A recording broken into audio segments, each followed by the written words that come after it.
Hello, everyone. Welcome to Bringing Virtual Care Home. My name is Tina Null, and I'm the Chief Clinical Officer at Anelto. Today, I'm going to be speaking with Chris MacInnis, the Chief Operating Officer at NavCare, and we're going to be talking about transforming chronic care management. Welcome to the show, Chris. Thank you for being my guest. Thanks, Tina. Yeah. So let's get started today by having you tell the audience a little bit about your background and what brought you to NavCare on your journey through your career. Sure, Tina, and thanks for having me. I've been in post-acute care for the last 26 years. Originally started in home health and hospice, but that evolved into long-term care, skilled nursing, LTACs, and some assisted living work, and really spent the majority of that time working in community-based healthcare. Outside the four walls of the acute care or primary care setting. And then last year, got reconnected with a good friend of mine who's the CEO here at NavCare, and he needed a chief operating officer. And I really wanted to leverage that community-based care opportunity along with the technology. And with COVID, coming out of COVID, chronic care management and remote patient monitoring and telemedicine has really gotten a lot of traction and was very enticing. So I jumped right in and have enjoyed it ever since. Well, good. Well, they're lucky to have gotten you with all that experience. And I love how you're trying to merge the community based experience with the technology. So, can you tell the audience a little bit about what specific chronic conditions NavCare's proactive chronic care management program targets? Absolutely. So there are multiple chronic care or an array of chronic care conditions that CMS has established that qualify for chronic care management. But typically, we're looking at conditions like chronic kidney disease, cancer, uh, COPD, or chronic obstructive pulmonary disease, diabetes, hypertension. It can be chronic pain, heart failure, AFib, any of those very common uh, chronic care diagnoses or chronic diagnoses would qualify having two or more of those, and with the prognosis of them being around for at least 12 months and having been seen by your physician within 12 months. So, how do you, for patients with those type of diagnoses, how do you personalize the care that you're delivering to them? Absolutely. So, chronic care management includes a discussion with the patient to review those items involved in their chronic conditions. And that comprehensive care plan is created in conjunction with that assessment telephonically and with the electronic medical record at the physician practice or at the hospital. Once we do that, we're providing all of those chronic conditions and the care associated with the condition, and we review those each month and make sure that that patient has the appropriate care coordination and resources to remain healthy and also to engage them in their self care, understanding of their condition, and hopefully keep them out of the hospital. Okay, great. Well, so what is the process for determining which patients are considered at risk and need NavCare services? Well, that's determined by the physician. We work on behalf of the physician practice or hospital, and the physician, if you will, orders the services, sends that patient to NavCare, and may have a newly diagnosed or an existing chronic condition. And then we work with that physician office to enroll the patient in the program. We create that care plan and on a monthly basis send that care summary to the physician and work with them to manage that patient's chronic conditions. Okay, great. So who is on your monitoring side looking at the data coming from the patient? Great question. So we have a medical director that advises our staff. but it is led by RNs, registered nurses, and it includes LPNs and medical assistants. And on the CCM side, all of those care plans are reviewed and approved by a registered nurse in collaboration with the physician. And in the case of remote patient monitoring, any escalation of any heart rate or respirations or blood pressure, those are triaged and escalated as necessary to the physician practice for guidance. Okay, great. So can you explain how NavCare's telehealth technology, NavCare Connect, enhances the patient experience and the patient's quality of life? Absolutely. So, first and foremost, we are a technology enabled service company, and our technology has a dashboard that allows us to monitor that patient both in chronic care management and remote patient monitoring real time if they're sending vitals to us, but also interacts and is connected to the hospital or physician practice's electronic medical record. And that information is exchanged real time, whereby we can add value to the patient in their day to day functions, their activities of daily living, and making sure they're managing their chronic condition, but also provide that feedback directly to the physician's office to allow the physician to react to that information in an environment that they otherwise would not have line of sight to. Right. So how frequently would you say your monitoring team is having direct interaction with patients? Well, as often as we need to, but the biggest challenge that we have is patient engagement. Patients really taking it upon themselves to take our call or take their vitals and be a participant in their health care and their self care. But when we do get them on the phone or they are engaging us in their monitoring activities, it is very easy for us to manage their care with them over the phone. We have some patients that are very challenging to get a hold of, and others call us anytime they have a question. They treat us like ask a nurse, and that's what we want. We want that patient engagement because then we know that we're providing value to that patient's life. Yeah. So being that engagement is the biggest challenge, what's your primary strategy for driving engagement? Well, first and foremost, it's education of the patient about the program upfront in the physician practice. In certain instances, we actually have nurses on site at the hospital that are bedside that educate about the program and the value that would be derived from participation in the program. Next is ensuring that we are reaching out early every month to engage the patient.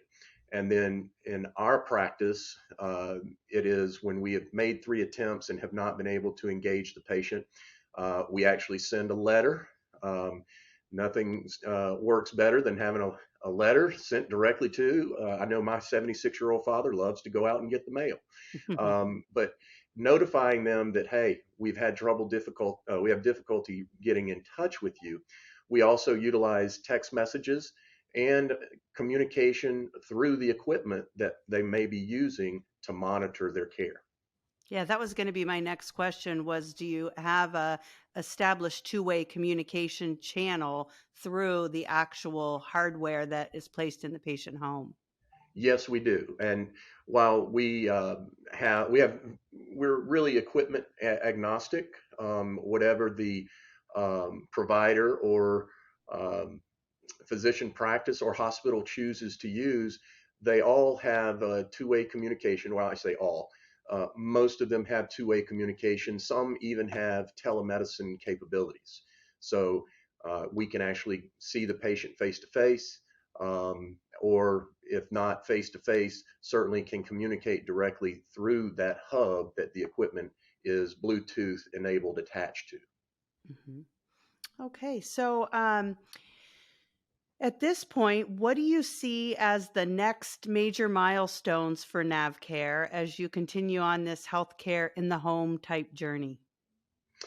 Great question. And clinically and from a service standpoint, it is creating a comprehensive care management philosophy that includes the wraparound services of transitional care management, remote patient monitoring, chronic care management, annual wellness visit, and the health risk assessments associated with that.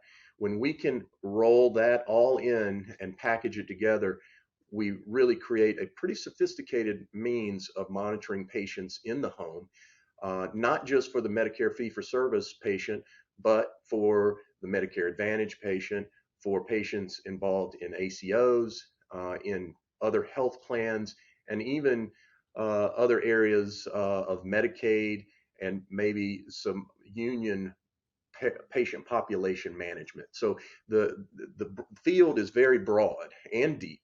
And so that is where we feel like we're going on the service side of our business. Technologically, we're working on a software as a service model for our platform and our technology to be subscribed to by physician practices or hospitals that they want to do it themselves on the service. They want to do the clinical monitoring themselves, but just don't have the technology and the means to do that. Well, we've got a scenario that allows them the technology to subscribe to that in the cloud, very low cost implementation, connect to their EMR, and then they can provide the patient with the care and the billing end to end for their patient population. Wow. Well, that would be great. So at this point in time, software as a service subscription is not how you operate with regards to the patients you're currently monitoring. Y- With our patients that we monitor, we are using our platform internally, but we have the capability today to set up a separate instance for anyone that may want to subscribe, put it in the cloud, if you will. Mhm. But as far as leveraging that as a leading foot, if you will, Yeah. in our business, is we expect to have that available in the next 6 to 9 months. Great. Okay. Well, I love hearing that your monitoring team is clinically based and has the ability to respond in nearly real time to anything that looks amiss and data coming in, because I believe that's truly how you're going to keep patients well at home. Are you called upon by any of your current customers to provide KPIs to support that you're making a difference in these in outcomes for these type patients? Absolutely. And we have engaged a local major medical university here in our corporate office area, and they are helping us with those analytics to be able to provide those in a reporting fashion, but also in a dashboard fashion so that they can look at and the trending of those patient readings over time to see what those improvements are. They can do that on an individual basis through the physician portal, but also being able to look at the metadata to see what the trending is for a particular segment of population that, and looking at discrete values within that population and their demographics, their socioeconomic factors, and any other social determinants that would be predictors of chronic care success or declines Mhm. across the board. And that's really where ultimately, all of us want to get to have the artificial intelligence to be able to say, based on your patient population, this is the trajectory that we see these patients going, and be able to provide a proactive means of caring for those patients. One, to give them a better quality of life, Mhm. but two, lower the burden on the healthcare system. Mhm. So the data that you collect today from these patients, is it strictly biometrics, or are you using any other kind of survey to get qualitative data to match up with that? Great question. And the answer is both. Um, when we do our initial assessment, we're looking at some of those social determinants and collecting that data. and not in a free text manner, but in a manner that is collected so that we can rack and stack and analyze that data on not only the basis, but for the practice, and then globally for our entire patient census to be able to provide that data. Because data is extremely important to the payer, to the Medicare benefit and the Medicare program, and to the hospital to be able to demonstrate the value that we're providing outside of the four walls on their behalf to manage the chronic conditions in the communities which they serve. Yeah. I guess I was speaking more to the real-time data being provided by the patient. Is that strictly limited to quantitative data associated with biometrics, or are you able to collect other patient-reported outcomes on a daily basis? Well, that real-time data is typically through the monitoring device and is biometric data. However, we do send out surveys to the patients to collect information that might not otherwise be shared over the phone. And that's another challenge that we have in chronic care management is many times patients are very guarded. They have a lot of fear and lack of understanding about what we're trying to accomplish, and feel like if they overshare, we may share that with, well, we will be sharing that with their physician, and there is a concern around that ultimately we might be the catalyst to take away a level of independence that they currently enjoy. And that's just not the case. But we have to establish that relationship, and that goes back to patient engagement. The more we engage them, add value, and build trust as we go down the line through time, the patients actually engage us instead of us having to reach out to them. So being very attentive to their needs in the first month, second month, third month is vitally important to ensuring that we have that patient kind of firmly seated in the program, but also that they see long-term value and participation. Yeah. So what percentage of a monitoring clinician's time is spent educating a patient on what type of symptoms to look for, or what triggers symptoms, that kind of stuff? Do they participate in patient education in that way, and what portion of their day is spent in that realm? I would say at least 25 to 30% of their day is spent on the phone with the patient, providing that education and any interventions or protocols that have been outlined by the physician practice, the overseeing physician, or the hospital. When we have an implementation, we work directly with those providers and have established clinical protocols and escalation processes when we do have to triage patients. But the basic on the ground, working with patients, providing that education, they're spending at least 30% of their day. And it is our goal to actually have more of their day on the phone directly interacting with patient care. But obviously, there's a lot of time spent monitoring, making sure that readings are within parameters, but also doing the associated documentation in a manner in which the physician finds value and can act upon it as well. Okay, great. So if I were a patient being monitored by your company, would I perceive that the people monitoring me are an extension of my physician's office, or do they know you as NavCare, a partner of their provider? The patient does not know us as NavCare. We present as an agent of the physician practice and introduce ourselves as such. We have a call routing software that allows us to identify the patient in our platform to immediately say that, yes, we're with Mr. MacInnis's practice, and to them, we might as well be sitting in the physician's practice. Okay, great. Well, Chris, this has been very informative. Thank you so much for taking the time to be my guest today. Are there any parting words you want to offer to the audience before we close? Well, first of all, Tina, thank you for having me today. NavCare is here to help the population across the U.S. That qualifies for chronic care or remote patient monitoring, any of those services outlined by CMS that they are eligible for. We can be reached at www.navcare.com.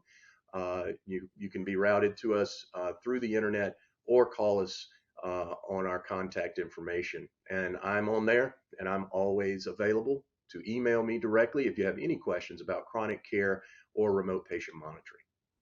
Well, it's been a pleasure. And for those of you out there, I hope you'll join us again soon for another episode of Bringing Virtual Care Home. Have a great day. Thank you.